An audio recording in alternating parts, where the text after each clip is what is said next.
Namo Sang Hyang Adibudaya, Namo Buddhaya. Renungan Harian Agama Buddha.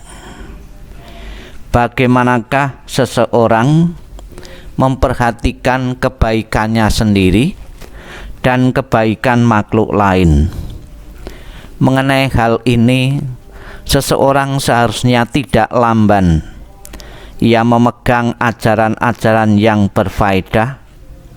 Ia menghafal dan memahami baik kata-kata maupun makna dari Dhamma, serta berjalan sesuai dengannya.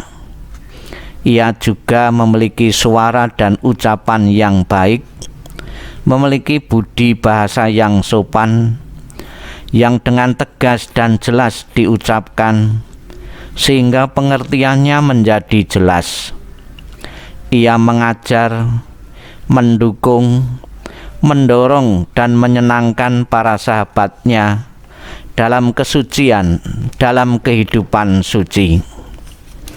Renungan berikutnya, ada kekotoran-kekotoran yang menyolok dari emas, debu, pasir dan kerikil. Pencuci kotoran atau muridnya menumpuk emas ke dalam sebuah bak dan mencucinya, membersihkannya, serta menghanyutkan kotorannya.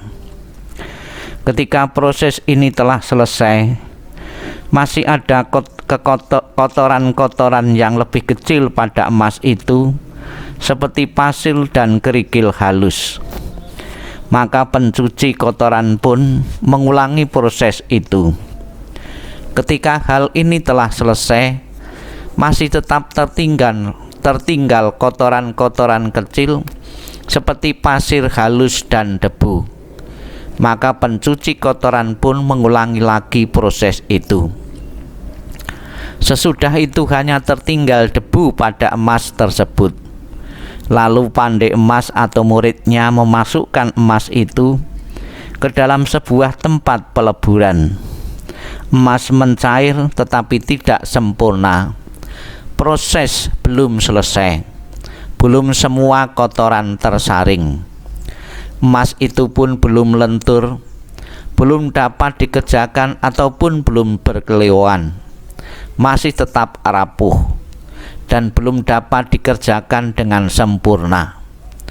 Tetapi tetap pada waktunya pandai emas mencairkan emas, sehingga mengalir dari tempat peleburan dengan sebuah kotoran telah tersaring.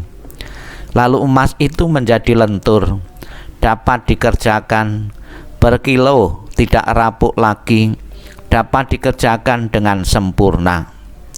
Emas itu dapat dipergunakan untuk tujuan apapun yang dikehendaki. Untuk membuat sebuah piring emas, sebentuk cincin, seuntai kalung atau rantai. Hal itu serupa bagi seseorang yang mencoba untuk mengembangkan tingkat batin yang lebih tinggi.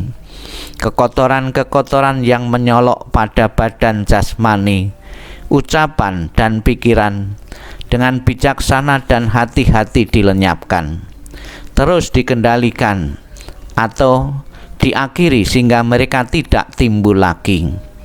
Ketika kesalahan-kesalahan ini dilenyapkan, masih tetap ada kekotoran-kekotoran kecil yang melekat padanya, seperti pikiran-pikiran jahat, kejam, dan tentang kenikmatan nafsu indria.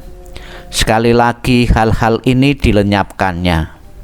Ketika kesalahan-kesalahan ini pun lenyap, masih tetap ada kekotoran-kekotoran kecil yang melekat padanya, seperti pikiran mengenai keluarga, negara, atau kedudukannya. Sekali lagi dengan bijaksana hati-hati ia melenyapkan, terus mengendalikan atau mengakhiri mereka sehingga mereka tidak timbul lagi. Ketika hal ini dilakukan, masih tetap tertinggal pikiran mengenai Dhamma. Pada tingkatan ini konsentrasi tidak menjadi tenang ataupun mulia, tidak hening ataupun terpusat pada satu objek, melainkan tergantung pada kebiasaan pengendaliannya. Tetapi akan tibalah suatu waktu ketika pikiran menjadi stabil secara batiniah, teguh, terarah, dan terkonsentrasi. Konsentrasi seperti ini adalah tenang dan mulia, hening dan telah terpusat pada satu objek, tidak tergantung pada kebiasaan pengendaliannya. Pengetahuan apapun yang seseorang inginkan, dengan mengarahkan pikirannya, ia akan dapat mewujudkannya. Semoga semua makhluk hidup berbahagia dan sejahtera. Sadu, sadu, sadu.